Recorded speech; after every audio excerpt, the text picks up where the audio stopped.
Hello and welcome to episode number 1 from the World of Presentation podcast with 356 Labs. A podcast about you, the presenter, the speaker, or the person who deals with presentations in one way or another and wants to become world-class at it. This is kind of exciting. My name is Boris and I'm the founder of presentation agency 356 Labs.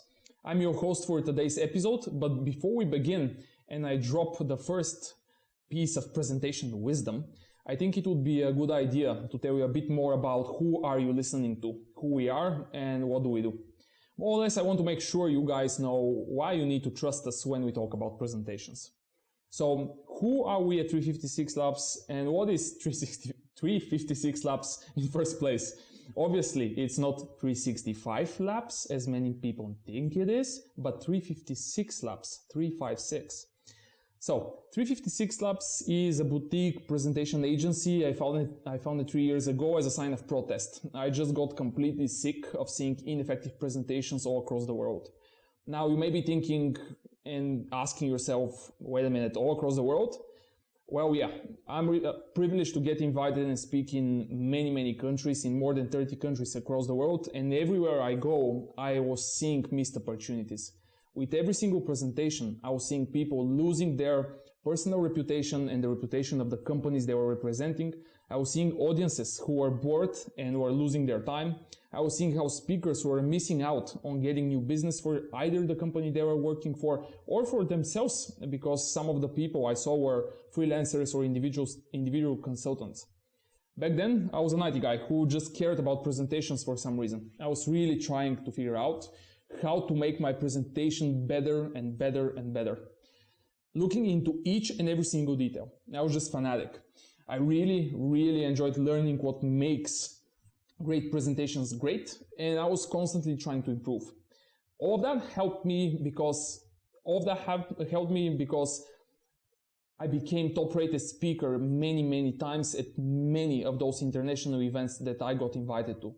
Now you may be thinking, wow, this guy likes to brag about himself, but that's not the case. I'm not saying all of that to brag about it. I'm saying it because every single thing that you are going to hear on this podcast has been tested, verified by me and my team first, then successfully applied to our clients. And now I think I'm able to tell you, well, yeah, that's how you should do it. That's how it should be. So back to what is 356 Labs again, after that short history lesson. 356 Labs is a boutique presentation agency that focuses at one thing and one thing only, truly effective presentations. We help our clients present and communicate effectively, and we do that through building presentations and templates for them, delivering trainings and working with them privately in a consulting manner. Up until now, we have created presentations that closed multi-million-dollar deals, got startup investment from people like Bill Clinton, and helped companies, a very recent project by the way, to become and deliver the second biggest IPO in the history of the country, where we helped them raise almost 50 million euro. Talking about critical presentations, IPOs are the thing. We have also trained them on topics ranging from presentation skills and storytelling to the psychology behind slide design, data visualization, and how to effectively use the presentation tools they have: PowerPoint, Google Slides, Prezi, Keynote. Plus, we also have an online course that you can check out at academy.356labs.com. Spoiler alert here, a new one is coming soon. The clients we work with are from almost every single industry that you can imagine, and for some of them, we actually act as a remote agency, meaning that all of their presentations are being prepared by us. Just to throw a few names in here: Microsoft, KPMG, Publicis Group, Roche, Renault, Kaufland, Booking.com, Unicredit Bullbank, Nestle, Telos International, KBC Group, Adidas, and many more. Well, that was a lot of spam, but again, it is the first episode and I wanted to make sure that this part is clear so that I never ever do that. Plus, I'm going to be able to start each future episode by just saying, if you want to know more about us, I spammed a ton in episode number 1, check it out. Now, let's get back to why we're doing this recording in first place. What I want to cover today are some fundamentals. Fundamentals that I see many people missing, and fundamentals that are such because of a reason. I want to talk about why you should care about having and growing your presentation skills, and why each and every presentation you asked for, or you are asked for, or you are planning to deliver is important. Here are, at least in my opinion, the 3 reasons you must care about each and every presentation. First, it's your brand. Every single time you go on stage and every single presentation you prepare, deliver, or send represents you, your brand, and potentially the company you work for. You go out there and put your name on the line every single time. So the question here is, what do you want the people out there to think about you, and what do you want them to associate you with when they hear your name? Guys, the only thing we have is our name. Make sure that you do whatever it takes to deliver a presentation that afterwards makes people remember you with, let's call them, positive things. What's more, don't forget what era are we living in. Nowadays, if you fail to deliver or you screw it up badly because you haven't prepared well, there is Facebook, there's Twitter, and there are also some buttons like, share, retweet. To give you context, a few years ago I was invited to speak in Verona, Italy. This was, by the way, one of my first international presentations. As you can imagine, I prepared like crazy for this one.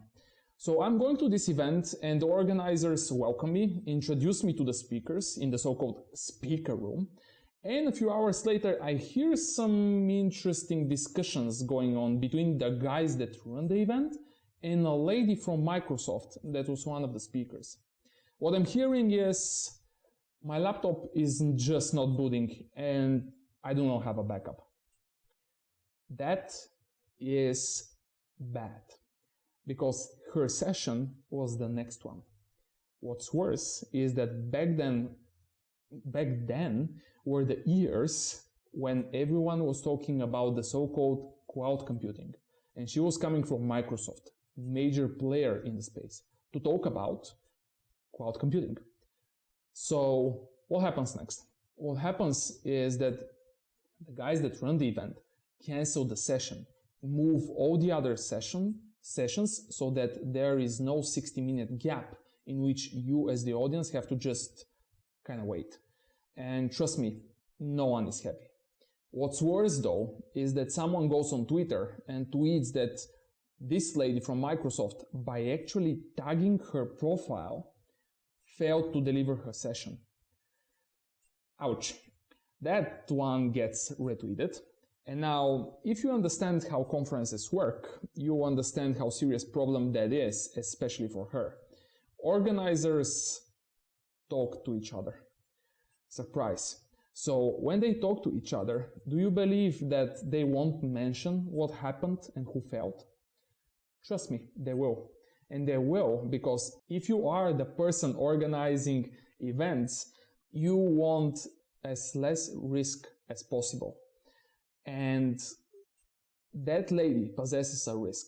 And if I'm about to organize my future event and she submits to that event to speak, I would definitely think carefully whether or not I want her in the speakers. Why?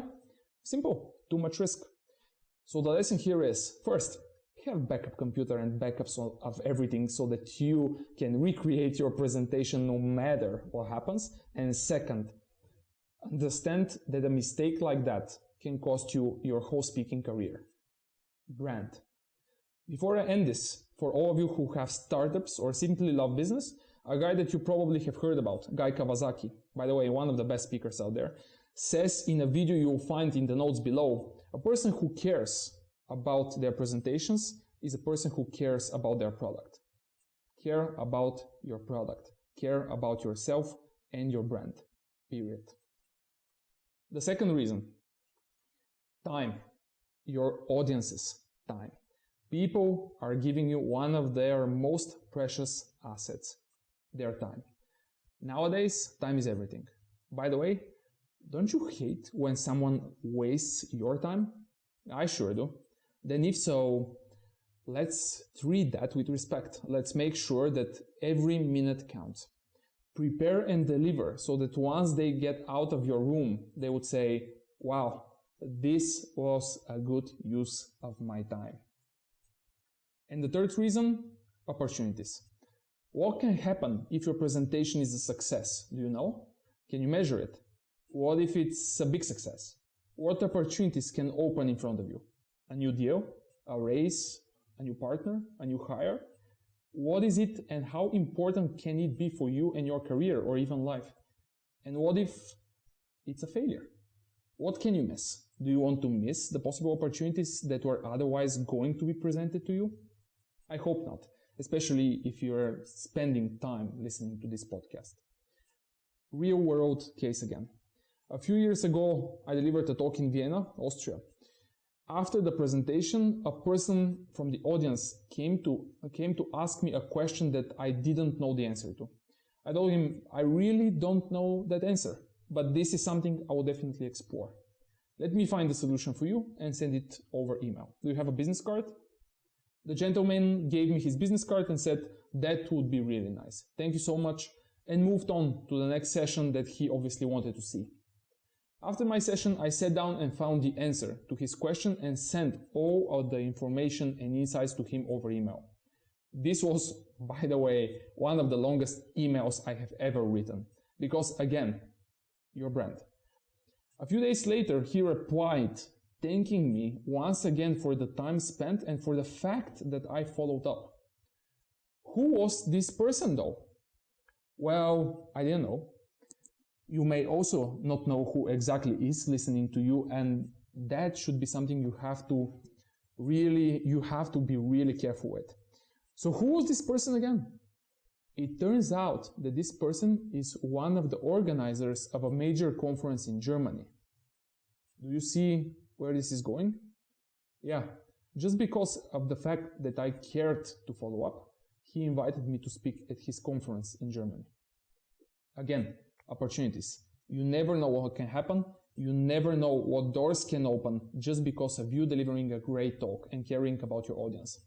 Here is the moment that to maybe remind you, dear listener, what happens after just one well-delivered presentation of Apple, of Tesla, of other people or organizations that you admire. And before you say, yeah, Boris, but people like Steve Jobs who are born speakers, let me point you to a video in the notes sections, again, where you see that same person, your uncle, Steve Jobs, and how nervous he is in his first public speaking appearance. So what happened here? Well, what happened is that people like him understood the importance of this form of communication and decided to master it. The results speak for themselves. Opportunities. And before I end up this point and wrap up this episode, please promise me you are going to take a look at those videos, and you are also going to take a look at yet another third video by Carmine Gallo. That last one will give you one more extremely important lesson, why it is crucial to be a good communicator today. Watch and learn, as people say. And yes, it's all about opportunities, you guessed that right. But the point he makes is extremely, extremely important. So, that's it for the first episode of our podcast. Again, each and every presentation affects your brand and the reputation of the company you present. You have people in front of you, and your goal should be for them to get out of your talk and say, wow, I'm really grateful I spent my time here, and not the opposite, right? And last but not least, you never know what's going to happen and who is in the room and what that can lead to if you deliver successfully. Now, next time when you're about to prepare a presentation, remind yourself those three things, and I promise you that by just simply reminding yourself what is at stake when you're delivering a single presentation, you are going to prepare more and thus deliver better. Thanks for listening, and if you find that episode useful, go check us out on all other major social media platforms, links below again in the notes section, where we share other cool things that will help you become a better speaker. See you next time when we will talk about the three components of the successful presentation.